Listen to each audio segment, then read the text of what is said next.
about 10 days after 9/11, I went through the Pentagon and I saw Secretary Rumsfeld and Deputy Secretary Wolfowitz. I went downstairs just to say hello to some of the people on the Joint Staff who had used to work for me, and one of the generals called me and he said, "Sir, you got to come in and talk to me a second." I said, "Well, you're too busy." He said, No.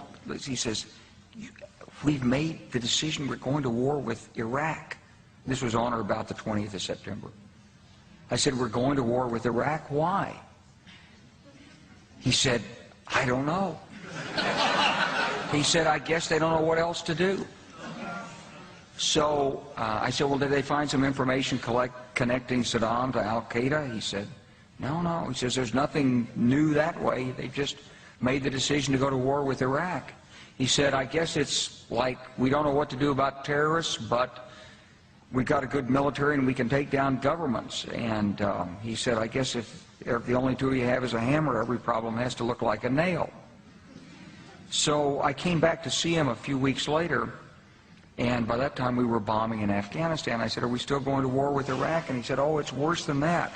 He said, he reached over on his desk, he picked up a piece of paper, he said, I just got this down from upstairs," meaning the Secretary of Defense's office today, and he said, "This is a memo that describes how we're going to take out 7 countries in 5 years, starting with Iraq and then Syria, Lebanon, Libya, Somalia, Sudan, and finishing off Iran."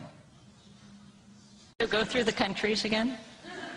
Well, starting with Iraq, then Syria and Lebanon, then Libya, then Somalia and Sudan, and then back to Iran.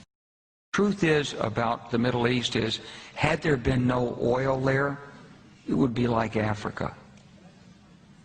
Nobody is threatening to intervene in Africa, and there's no question that the presence of petroleum throughout the region has sparked great power involvement.